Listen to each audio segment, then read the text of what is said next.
Hello everybody, it's that college football guy here with another video. Well, this is going to be the Friday recap of all 4 games we had on Friday. Before we get into that, get off the bat real quick. As always, please like, comment, share, subscribe. Everything helps the channel. All helps out the channel to grow. So give the video the thumbs up, all right? But right now, let's get into the 4 games we have. And right now we're talking about, let's start off with the one game that was, well, a lot of the games were disappointing, to be honest with you. Really, but I'll get into the better game, which is the second one up. But the first one, Nebraska at Rutgers, and Nebraska beat Rutgers 14-13. Yeah, not exactly an offensive juggernaut performance here. So we get into Rutgers offense. I mean, basically, Greg Schiano had multiple quarterbacks playing this game. Noah Vedral, who's their starting quarterback, he's just coming back from a hand injury. He's not quite completely back, because if he was back, I don't think they would have shuffled out as many QBs. But it didn't really matter. I mean, Vedral was 6 of 15 for 133 yards, no touchdowns, no INTs, with a 25.9 QBR. Not good. But he did have 7 rushing yards for 7 carries for 27 yards and a touchdown, so at least he did something. His Evan Simon, who was the main guy who backed him up, he was 6 for 15, also with 100 yards, no touchdowns, 3 INTs, with an 8.2 QBR. Yeah, not much help. The team rushing for Rutgers' whole offense, 38 carries for 115 yards and a touchdown. That means 27 yards, and that TD came from Vedral. That's how bad it was. And their defense, 1 sack and 2 picks. Well, they got the 2 picks, but 1 sack, that's a little low. Then you get the Nebraska's offense. Casey Thompson had a pretty good game. 24-36, not a great completion percentage, but 24-36, 232 yards, 2 touchdowns, but 2 INTs, 55.9 QBR. That wouldn't be good, but that's double, almost combined what the other quarterbacks in Nebraska, Rutgers were doing. Team rushing had 29 carries for 72 yards. That is bad. 29 for 72?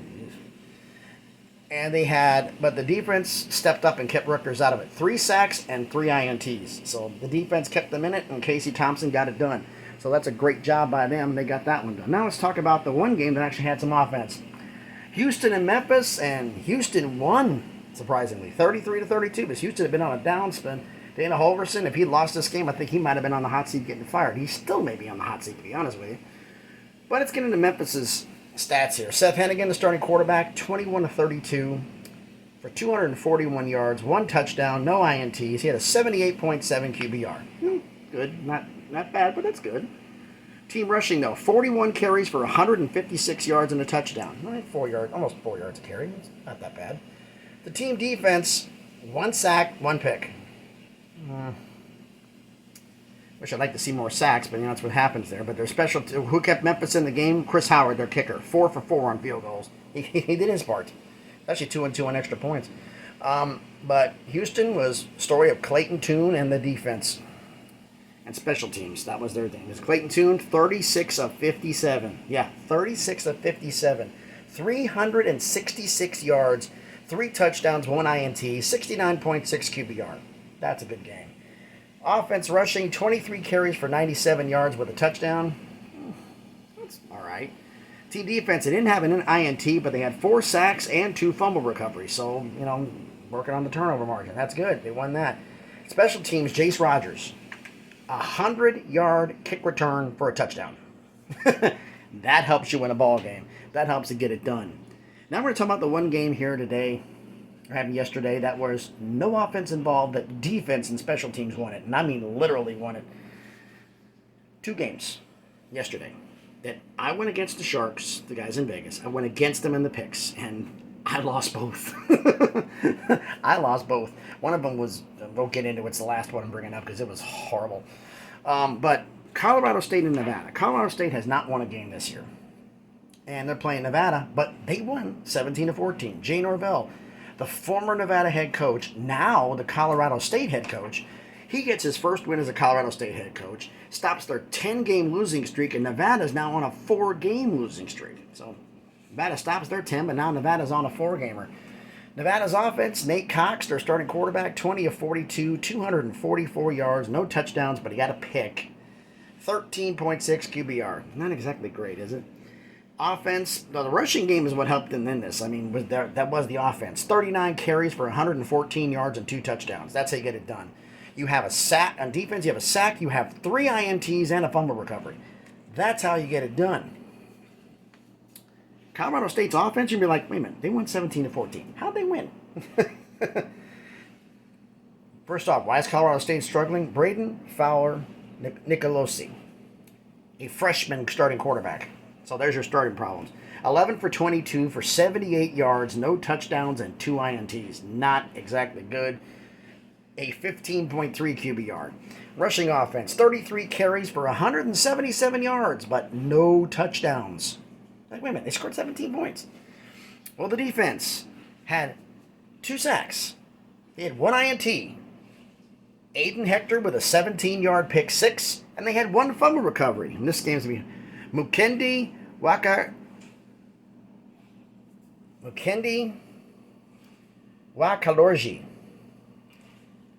I hope I got that right. But he had a 50-yard fumble recovery for a touchdown. There's your 14. And Michael Boyle, their kicker, he only kicked 1 field goal all game, but it was a 43-yarder as time expired to give them a 17-14 win. Defense and special teams won this game, folks. I have been a while, but I remember, in fact, you had your offense combined 78 yards passing, 177 yards rushing, no touchdowns on offense, and you still win. That's highly unusual. Then you get the game that I was disappointed about and actually mad about. UNLV, I thought, was going to go in and beat San Jose State. San Jose State was favored by 7. The Sharks said they're going to win at home. Well, guess what happened? They blew out Vegas 40-7. Doug Brumfield got injured really early in this game. I mean, his stat line, he was 1 of 6 for 8 yards. Really early in this game got taken out. So true sophomore Cameron Friel, 15 of 22, he stepped in, 153 yards, 1 TD, no INTs, 32.7 QBR. The rushing game was shut down, 27 carries for 52 yards, no touchdowns. The defense had 4 sacks, but no INTs. Then you get to San Jose State, the super seniors team is what I call them, because there was a lot of seniors and super seniors on this team. This was the Siobhan Cordero show. They are a one-person offense.